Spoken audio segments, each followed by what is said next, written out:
여러분 혹시 이런 밤을 보내보신 적 있으십니까? 몸은 침대에 누웠습니다. 불도 껐지요. 내일을 위해 자야 한다는 것도 압니다. 그런데 마음이 아직 눕지 못했습니다. 머릿속에서는 계속 이런 생각들이 돌아갑니다. 지금 내가 잘하고 있는 걸까? 이렇게 살아도 괜찮을까? 내가 쌓아온 것이 무너지면 어떡하지? 남들이 나보다 더 앞서가는데 나는 뒤처지는 건 아닐까? 이렇게까지 내가 애썼는데 결국 남는 것은 무엇인가? 오늘 본문은 바로 이런 사람의 이야기입니다. 몸은 누웠지만 마음은 쉬지 못하는 사람. 낮에는 열심히 일하지만 밤에는 불안한 사람. 누구보다 성실하게 일하지만 살았지만 어느 순간 자기 수고에 의미를 질문하게 된 사람의 이야기입니다. 전도자는 게으른 사람이 아니라고 했습니다. 무능한 사람도 아니었고 오히려 지혜와 지식과 재주를 다하여 일한 사람입니다. 그는 쌓았고 이루었습니다. 그리고 성취했지요. 그런데 어느 순간 이렇게 말합니다. 내가 해 아래에서 한 모든 수고를 미워하였다라고 말씀하지요. 이 말은 일하지 말라는 뜻이 아닙니다. 일하는 것이 무의미하다는 말도 그런 뜻도 아닙니다. 성경은 오히려 일하는 것을 선하다라고 말합니다. 하나님께서 사람을 창조하시고 에덴 동산에 두셔서 그 동산을 경작하고 지키게 하셨습니다. 일하는 것은 타락의 결과로 처음 생긴 저주가 아니라는 것이죠. 일하는 것은 타락 이후에 달라졌습니다. 창세기 3장 이후에 인간이 일하는 것에는 땀과 가시와 엉겅퀴가 들어왔습니다. 일 자체가 악해진 게 아니라 일하는 세계와 일하는 인간이 죄와 죽음 아래 놓이게 된 것이지요. 그래서 사람은 일하면서 기쁨도 얻지만 동시에 불안함도 얻습니다. 성취도 얻지만 동시에 두려움도 얻습니다. 소득도 얻지만 동시에 비교와 염려도 얻습니다. 오늘 본문은 바로 그 현실을 이야기합니다. 전도사가 반복하는 표현이 있지요. 해 아래라는 표현입니다. 이것은 하나님께서 계시지 않는 곳이 아닙니다. 하나님께서 창조하신 세계이지만 죽음과 죄와 한계 아래에 있는 인간의 현실을 이야기합니다. 하나님을 최종 기준으로 보지 않고 보이는 것과 손에 잡히는 것만으로 인생을 붙잡으려고 할 때에 경험하는 세계가 바로 해 아래의 세계입니다. 또 하나 반복되는 중요한 단어가 있는데 바로 헤벨이라는 단어입니다. 우리 성경에서는 헛되다라고 말씀합니다. 전도서 1장에서 우리가 처음 볼 때에 먼저 살펴봤던 단어이기도 한데요. 다시 한번 생각해보는 의미로 짚어보면 이 말은 단순히 아무 의미 없다라는 뜻이 아닙니다. 히브리어 헤벨은 입김 또는 안개, 증기와 같은 것을 이야기합니다.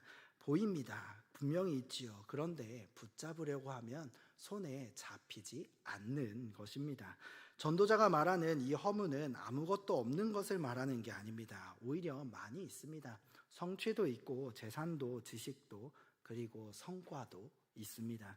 그런데 그것이 내 인생의 궁극적인 안전이 되어주지 못하다는 것을 말씀하고 있는 것이지요.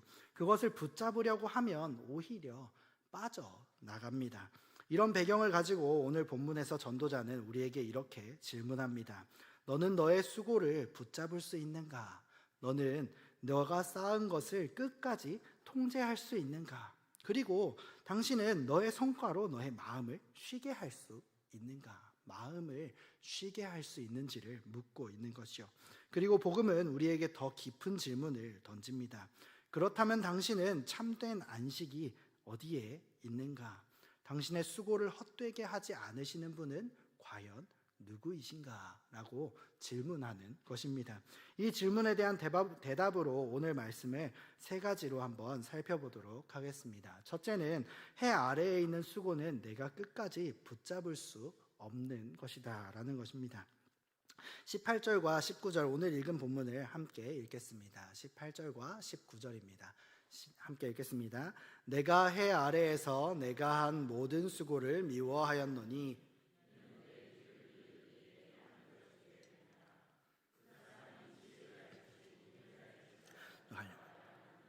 내가 해 아래에서 내 지혜를 다하여 수고한 모든 결과를 그가 다 관리하리니 이것도 헛되도다. 전도자는 이렇게 말합니다. 내가 수고한 모든 것을 미워했다. 굉장히 강한 표현이죠. 왜 이렇게 말할까요? 수고 자체가 악해서는 아닙니다. 이유는 분명합니다. 내 뒤를 이을 그 사람에게 남겨주게 되기 때문이다 라고 말하지요. 여러분, 사람은 일하고 쌓습니다. 그리고 준비하지요. 쌓아놓고 또 준비합니다. 계획하고 이렇게 이야기하지요. 그런데 인간에게는 피할 수 없는 한계가 있습니다. 우리는 우리가 쌓은 것을 영원히 소유할 수 없습니다. 어느 순간 놓고 가야 하고 아무리 지혜롭게 쌓았어도 아무리 성실하게 준비했어도 죽음 앞에서는 그것을 내려놓아야 합니다. 이것이 전도자가 본 현실입니다. 내가 이랬는데 결국 다른 사람이 다 가져간다는 말입니다. 더 답답한 거는 그 가져간 그 사람이 지혜자인지 우매자인지 어리석은 자인지 알지 못한다는 것입니다. 내가 평생 들여서 쌓아놓은 그것을 누군가는 지혜롭게 사용할 수도 있습니다. 그러나 누군가는 어리석게 낭비할 수도 있지요. 그것을 내가 통제할 수 없습니다. 죽음 앞에서 말이지요. 이것은 단지 유산 상속의 문제가 아닙니다. 인생 전체의 문제입니다. 부모는 자녀를 위해서 애씁니다. 그러나 자녀의 삶을 끝까지 통제할 수 없습니다. 목회자나 교회의 각 부분에서 힘써 섬기는 모든 섬기는 분들은 공동체를 위해서 굉장히 애쓰시지요. 그런데 다음 세대가 그 공동체를 어떻게 세워갈지 끝까지 통제할 수는 없습니다. 직장인들도 프로젝트를 위해서 밤낮으로 일을 하시지요. 그러나 그 조직의 방향과 상사의 결정과 시장의 변화와 그 후임자의 태도를 다 통제하실 수 없습니다. 우리는 수고합니다. 그렇지만 그 수고의 결과를 절대적으로 장악할 수 없습니다. 이것이 인간입니다. 여기서 전도자는 우리에게 매우 중요한 진리를 알려줍니다. 인간은 소유한 사람, 소유자가 아니라 청지기, 맡겨진 자라는 것이지요. 우리는 내 인생을 내 것이라고 생각할 수 있습니다. 그렇게 많이 생각들 하지요. 내 시간, 내 재능, 내 돈, 내 성취, 내 사역과 내 공동체라고 생각합니다. 물론 책임이라는 차원에서는 맞는 말이지요. 그러나 궁극적인 차원에서 보면 그렇지 않습니다. 모든 것은 하나님께로부터 왔지요. 그리고 하나님께로 돌아갑니다. 우리는 맡은 자입니다. 우리는 주인이 아닙니다. 문제는 우리가 이렇게 청지기임을 잊어버리고 주인처럼 살 때 시작됩니다.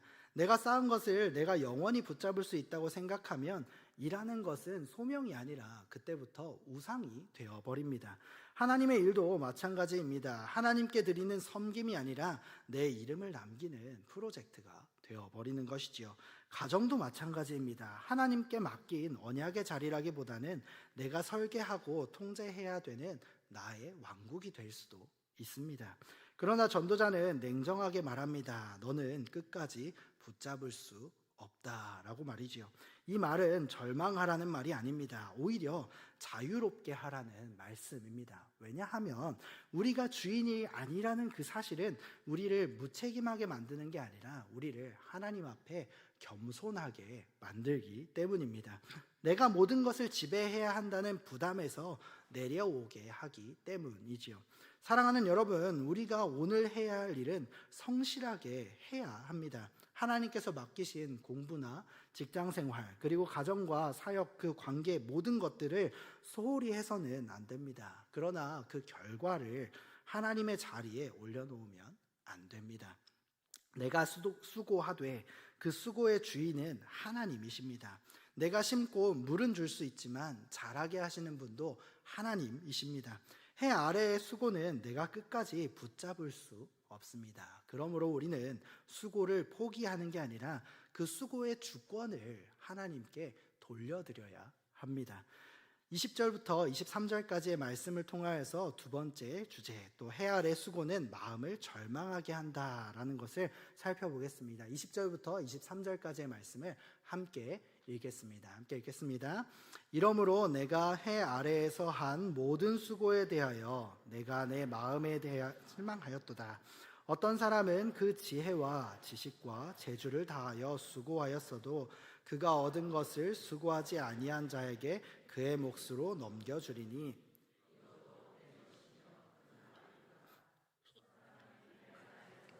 모든 수고와 마음에 애쓰는 것이 무슨 소득이 있으랴.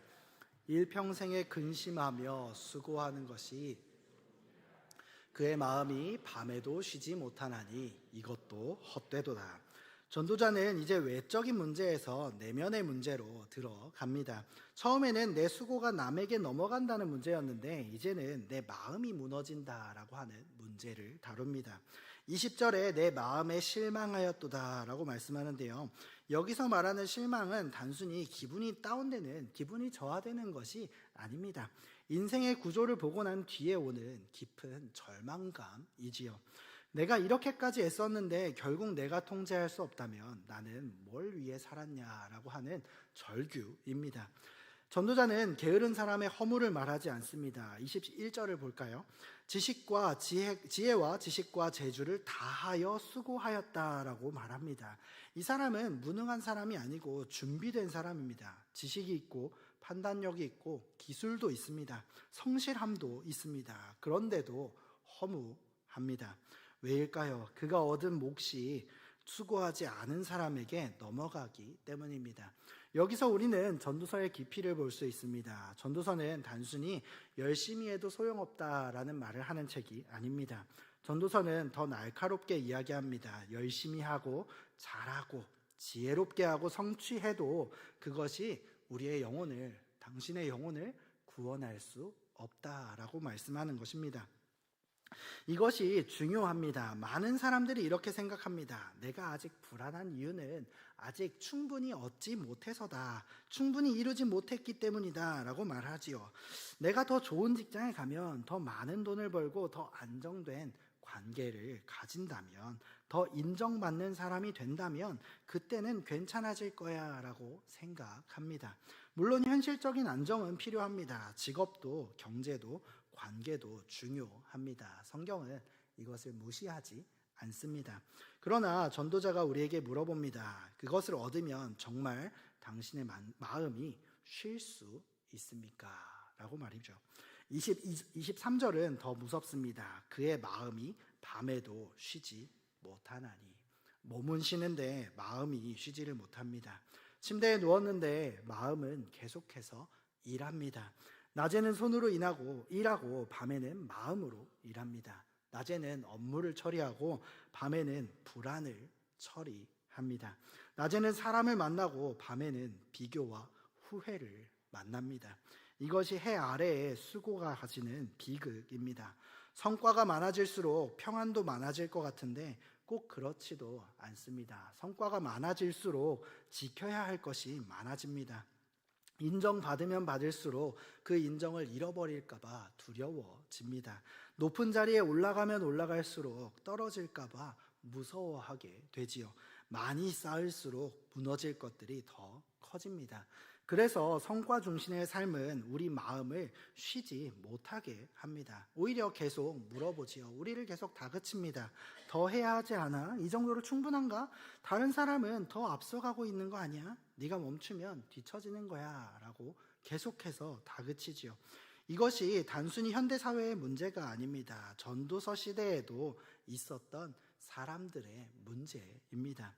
죄 아래에 있는 인간은 하나님 안에서 안식을 누리지 못할 때에 자기 손으로 안식을 만들려고 합니다. 그런데 자기 손으로 안식을 만들려고 하면 할수록 더 피곤해집니다. 왜냐하면 안식은 성취의 결과가 아니라 믿음의 열매이기 때문입니다. 하나님을 신뢰하지 못하는 마음은 멈추지 못합니다. 멈추면 무너질 것 같기 때문입니다. 하나님이 내 인생을 붙들고 계신다는 그 믿음이 없으면 내가 나를 계속해서 붙들고 있어야 합니다. 하나님께서 내 수고를 받으신다는 그 믿음이 없으면 사람의 평가가 내 수고의 최종의 판결이 되어 버립니다.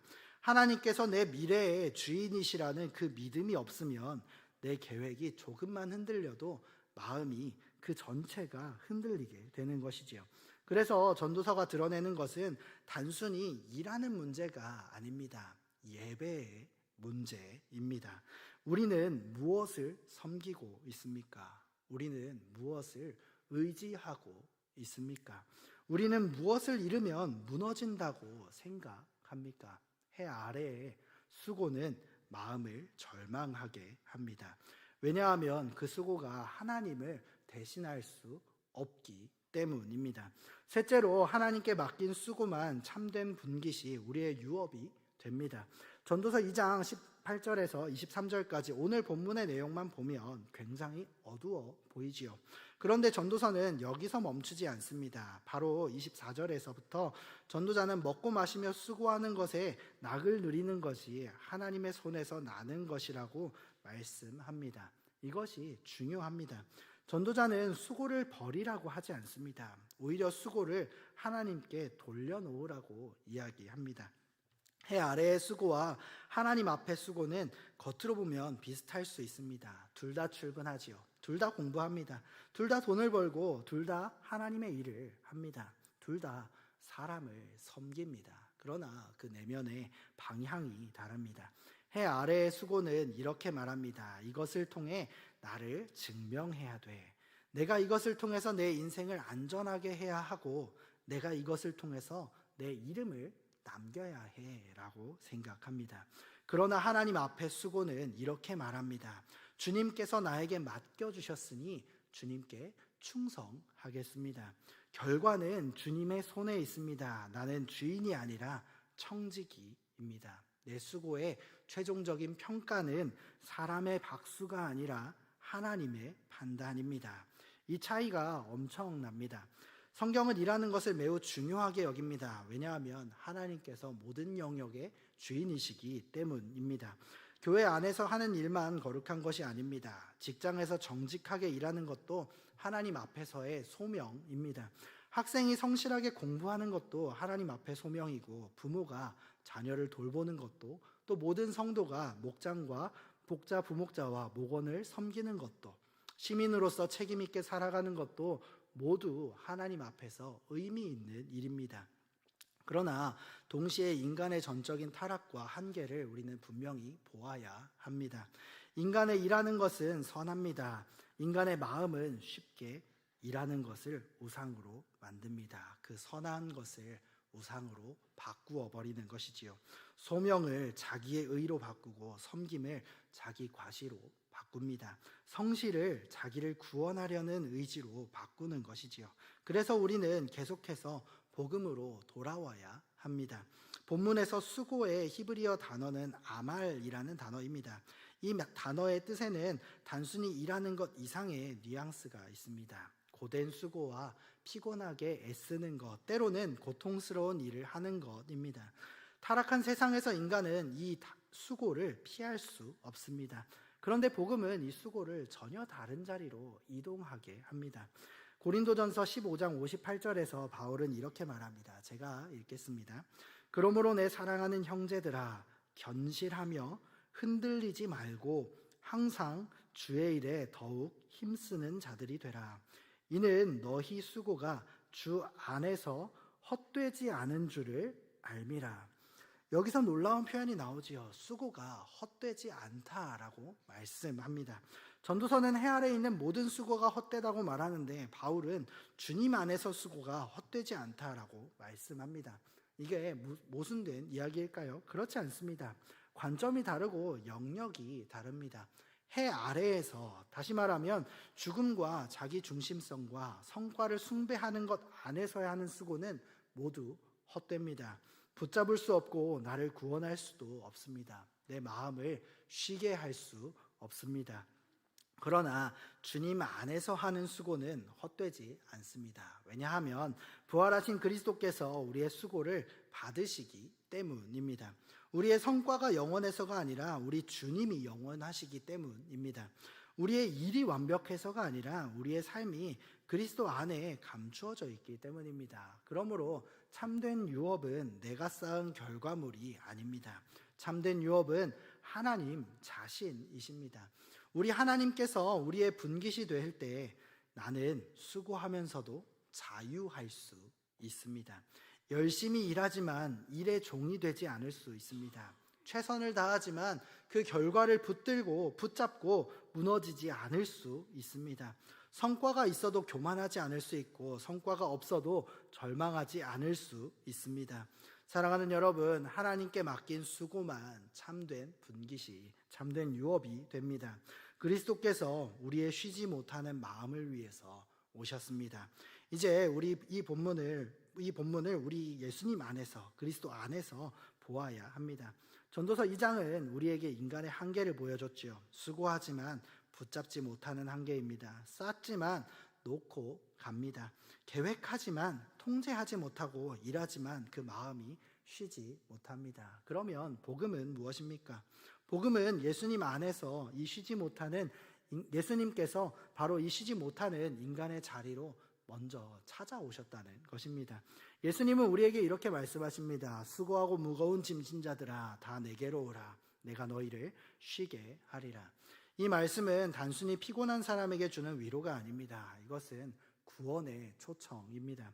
주님께서는 수고하는 자를 부르십니다. 무거운 짐진 자를 부르십니다. 자기 의의 짐과 성과의 짐, 또는 죄책감의 짐과 비교의 짐, 그리고 미래에 대한 불안의 짐을 지고 있는 자들을 부르십니다. 여러분, 우리가 왜 쉬지 못할까요? 단지 일이 많아서만은 아닙니다. 죄의 짐이 있기 때문이지요. 자기 인생의 주인이 되려는 짐이 있기 때문입니다. 하나님 없이 나를 증명해야 한다는 그 짐이 있기 때문이지요. 그런데 그리스도께서 십자가에서 우리의 가장 무거운 짐을 지셨습니다. 우리의 죄와 허무와 실패와 교만과 우리의 의를 담당하셨습니다. 그리고 부활하심으로 죽음이 우리의 최종 결론이 아니라는 것을 보여주셨습니다. 전도서의 가장 큰 문제는 죽음입니다. 내가 수고해도 죽음 때문에 놓고 가야 하기 때문이지요. 내가 쌓아도 죽음 때문에 끝까지 소유하지 못합니다. 그런데 예수님께서는 죽음을 통과하시고 부활하셨습니다. 그러므로 예수님 안에서 우리의 수고는 죽음 앞에 완전히 무너지지 않습니다. 왜냐하면 우리의 수고가 더 이상 내 이름을 위한 게 아니라 주님의 영광을 위한 것이 되기 때문입니다. 우리의 일하는 것이 더 이상 나를 구원하려는 시도가 아니라 은혜에 대한 응답이 되기 때문입니다.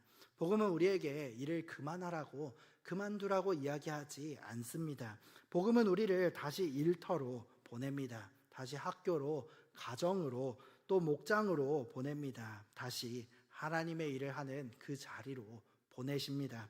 그러나 달라진 마음으로 보내시는데요. 이제 우리는 우리를 증명하기 위해서 일하지 않습니다. 이미 예수님 안에서 의롭다 하심을 받았기 때문입니다. 이제 우리는 인정받기 위해서 섬기지 않습니다. 이미 하나님께 사랑받는 자녀가 되었기 때문입니다. 이제 우리는 결과를 통제하기 위해서 몸부림치지 않습니다. 부활하신 주님께서 역사의 주인이심을 믿기 때문입니다. 그래서 그리스도인은 누구보다 성실하게 일할 수 있습니다. 동시에 누구보다 자유롭게 내려놓을 수도 있습니다. 열심히 수고하지만 그 수고가 나의 구원자가 아니라는 것을 우리는 압니다. 성과가 주어지면 감사하고 성과가 보이지 않아도 낙심하지 않습니다. 왜냐하면 우리의 수고는 해 아래에 갇혀 있지 않고 주님 안에 있기 때문입니다. 사랑하는 여러분, 오늘 말씀 앞에서 세 가지를 우리 삶에 적용하면 좋겠습니다. 첫째로, 내가 붙잡으려고 하는 것이 무엇인지 정직하게 보아야 합니다. 여러분은 무엇을 잃으면 무너질 것 같으십니까? 성적입니까? 직장입니까? 아니면 돈입니까? 아니면 관계나 사역의 열매입니까? 사람들의 인정이나 공동체 안에서의 위치이십니까? 그것이 나쁘다는 말이 아닙니다. 그러나 그걸 잃으면 내가 끝난다고 생각한다면 그것은 이미 그것이 하나님의 자리에 가까이 가 있는 것입니다. 전도자는 말합니다. 그 모든 것이 헛되다고 말이죠. 붙잡을 수 없습니다. 두 번째로 밤에도 쉬지 못하는 마음을 우리는 영적인 신호로 보아야 합니다. 물론 불면에는 여러 가지 이유가 있습니다. 신체적인 이유도 있을 수 있고 심리적인 이유, 환경적인 이유도 있습니다. 그래서 단순하게 믿음이 없어서 잠을 못 잔다, 이것은 틀린 말입니다. 우리는 이 말을 조심해야 합니다. 그러나 동시에 우리는 물어보아야 합니다. 내 마음이 쉬지 못하는 이유가 무엇인지 말이지요. 내가 하나님께 맡기지 못하고 계속 붙잡고 있는 게 무엇인지, 내가 주인이 되려고 하는 영역은 어디인지 물어보아야 합니다. 밤에 마음이 눕지 못할 때 그 마음을 억지로 조용하게 만들기 전에 주님 앞으로 가져가시기를 바랍니다. 주님, 제가 이것을 붙잡고 있었습니다. 주님, 제가 이것으로 저를 증명하려고 했습니다. 주님, 제가 맡은 자가 아니라 주인처럼 살았습니다. 주님, 제 수고를 받아주시고 제 마음을 쉬게 해주십시오라고 기도하는 저와 여러분이 되기를 바랍니다. 마지막으로 셋째로 수고의 방식을 우리는 바꾸어야 합니다. 그리스도인은 덜 성실한 사람이 아닙니다. 오히려 하나님 앞에서 더 깊이 더 성실해야 합니다. 그러나 방식이 달라야 합니다. 불안함 때문에 일하는 게 아니라 부르심 때문에 일해야 합니다. 비교 때문에 달리는 것이 아니라 충성 때문에 걸어가야 합니다. 인정받기 위해 섬기는 것이 아니라 은혜 받았기 때문에 섬겨야 합니다. 결과를 내 손에 쥐기 위해서 애쓰는 게 아니라 결과를 하나님께 맡기면서 순종해야 합니다. 사랑하는 성도 여러분, 여러분의 직장과 미래와 사역을, 그 모든 일을 가볍게 여기지 마십시오. 그러나 그것을 하나님보다 무겁게 만들지도 마시기 바랍니다. 여러분의 인생은 여러분의 성과보다 큽니다. 아니, 더 정확하게 말하면 여러분의 인생은 예수님 안에, 그리스도 안에 있습니다. 교회에서 목자와 부목자로 또는 직분자로 여러 가지 자리에서 섬기고 계십니까? 사역의 열매를 간절히 구하시기 바랍니다. 그러나 그 열매로 자신을 증명하려고 하지는 마시기 바랍니다. 우리가 맡은 사람들은 우리의 소유가 아닙니다. 공동체도 우리의 왕국이 아니지요. 주님이 피로 사신 교회입니다. 우리는 주님의 양을 잠시 맡은 청지기입니다. 직장인 여러분, 정직하게 일하시길 바랍니다. 탁월함을 추구하시기 바랍니다. 그러나 그 회사의 평가가 하나님의 판결이 되게 하지 마시기를 권면드립니다. 여러분의 가치는 인사 고과보다 깊고 연봉보다 크며 직함보다 높습니다. 여러분의 이름은 그리스도 안에서 하나님의 자녀로 불립니다. 오늘 전도사의 말씀은 우리를 허무로 밀어넣기 위한 말씀이 아닙니다. 오히려 거짓된 소망에서 끌어내서 참된 소망으로 데려가기 위한 말씀입니다. 해 아래의 모든 수고는 헛됩니다. 그러나 주님 안에서의 수고는 헛되지 않습니다. 그러므로 사랑하는 성도 여러분, 오늘도 수고하시기 바랍니다. 그러나 해 아래에 갇힌 수고가 아니라 주님 안에서 수고하십시오. 일을 하십시오. 그러나 성과의 종으로 일하지 말고 하나님의 자녀로 일하십시오. 오늘도 섬기시기를 바랍니다. 그러나 인정받기 위해서가 아니라 이미 받은 은혜 때문에 섬기시기를 권합니다.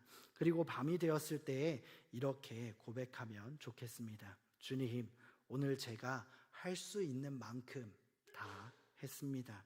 부족한 것은 주님 손에 맡깁니다. 제 인생도, 저의 수고도, 저의 열매도 주님의 것입니다. 이제 제 마음도 주님 안에서 쉬게 하여 주옵소서라고 기도하는 저와 여러분이 되길 바랍니다. 이 고백 안에서 평안히 쉬면서 주님께서 사랑하시는 자에게 주시는 그 잠의 축복을 누리시는 저와 여러분이 되기를 주님의 이름으로 축원합니다.